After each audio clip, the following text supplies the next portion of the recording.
Sup? This is Alex Chu coming at you with another episode. This episode, hold on. I want to talk about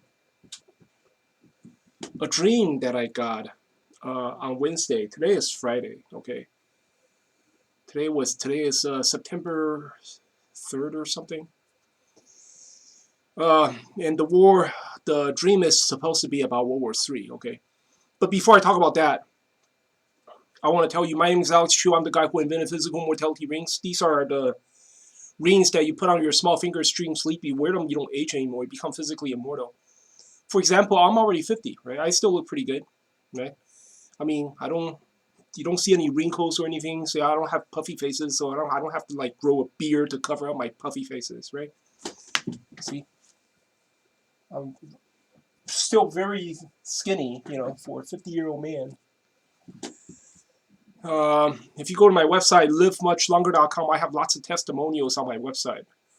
Most of them, they're Amazon customer reviews. Most of them give me 4 stars or 5 stars. So if you're interested, you want to look like me when you are 50-year-old, livemuchlonger.com, livemuchlonger.com. Buy a pair of these rings, okay? Yeah, I got a dream, man. It's about World War III. I got the dream the day I saw the news that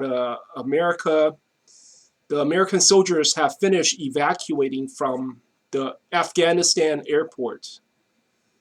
And then the Taliban started to kill like comedians and shit. Kill the comedian and kill the singer, whatever, I got the dream on that day, I was concerned, before I went to bed, I was concerned. I was thinking, what will the Taliban cause any trouble for the United States, right? Then I got a dream at that very night. I was on the tour bus, right? The first day, I don't remember anything for the first day, okay? Because first day, probably nothing happened, so there's nothing much to remember. Second day was second day,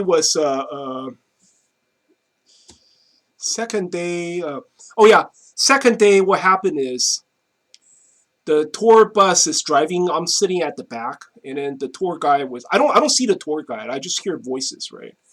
The voice said, "While the Japanese are driving the car to drive through a whole bunch of pigeons, we Americans are pushing the rhino using our bus." And I saw the rhino in front of the bus. The bus is not like trying to kill the rhino or anything. The bus does not want to harm the rhino, but the bus is like driving slowly to push the rhino away. Hey, come on, move, like that. The bus is like bumping the rhino to make it walk, to make it crawl, faster. That's all. But and then the tour guy said, while the Japanese are driving a car very fast to run through the pigeons that are, how when you go to like supermarkets, or when you see a huge parking lot, you see a lot of pigeons. They're searching for fragments of food on the ground, right? And there's a lot of pigeon there, and then you see some car driving really fast. Don't give a shit about the pigeons. Don't give a shit if you could run over the pigeon or not. And they just drive really fast and run through the pigeons. That's what the tour guide was talking about. While the Japanese are driving really fast to run through the pigeons, and then we are pushing this rhino with our bus or something.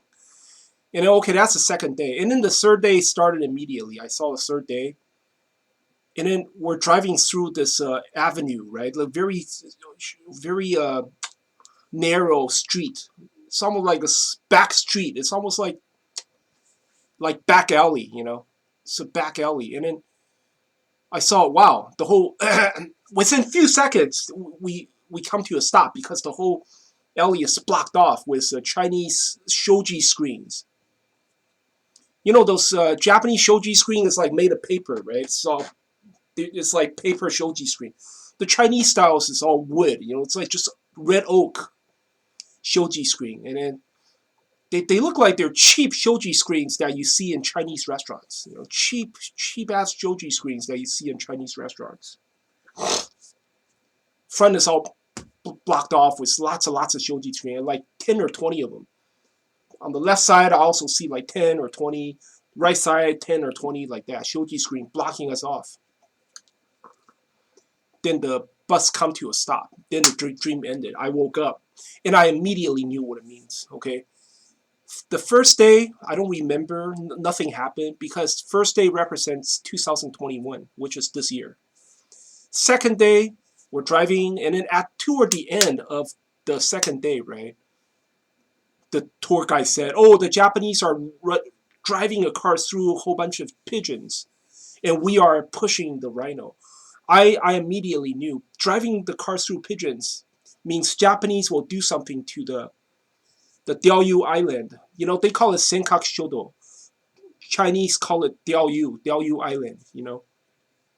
How come the pigeon, driving cars through pigeon represents that? It's because it's like they are stirring up trouble, you understand? And pigeons, see, I live near the beach, you know, and every time I go to the supermarket, I always bring some leftover food to feed the pigeons. And there's a lot of seagulls there too, you know. There's a lot of seagulls. They are fighting with the pigeon for food too, you know. So to me, when I see a lot of pigeons, in my mind, you know, we are near the ocean, you know, and Japanese are driving a car through like a crowd of pigeons. It must mean that they are stirring up some kind of trouble at somewhere in the ocean. It must be the Senkaku Shodo. It must be Senkaku. Or the Diaoyu Island. It must be that, you know.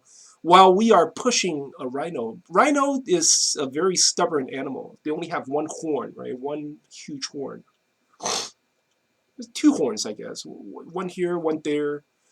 So to me, rhino is Islam, you know. See, Islam is the very stubborn religion, right? They cannot compromise with other religion. They cannot compromise with other people. They have to live their way.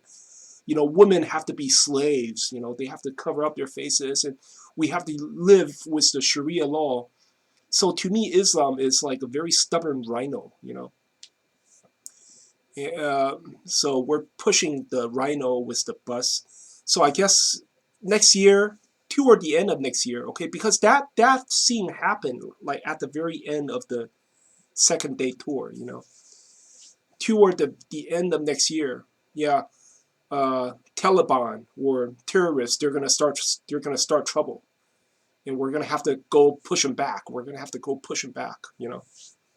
They're gonna show up. They're gonna show up in the world arena next year, toward the end of next year, and the Japanese will stir up some shit at the Senkaku Shodo or the Diaoyu Island, you know, and then the third, that's next year, okay. The second day represents 2022. The third day represents 2023, and immediately on the third day of the tour, we were driving up at a back alley, and then wow, immediately the whole alley is blocked off with Chinese shoji screen, Chinese brown red oak shoji screen. I know exactly what it means, man. China is gonna start World War III because of Japan. Because of Japan invading the Senkaku Shodo or something. Because of that, they're gonna block everything off, man. They're gonna block everything off. So Taiwan Strait, you know, I think that back alley represents Taiwan Strait. Block everything off. And the Chinese restaurant shoji screen, you know how restaurant is cooking. It's about cooking, right? It's about fire, you know. To me, restaurant always represents war because it's fire, cooking, you know. But anyway, yeah, so 2023, beginning of 2023, okay. Because on the third day of the tour, I saw that shit immediately. Like within a few seconds, it come out immediately. So 2023, in the beginning of 2023, China is going to blockade the Taiwan Strait. That's what I think. But anyway, you decide. Hope you like my channel. If you do like, please subscribe. I will talk to you guys a little later.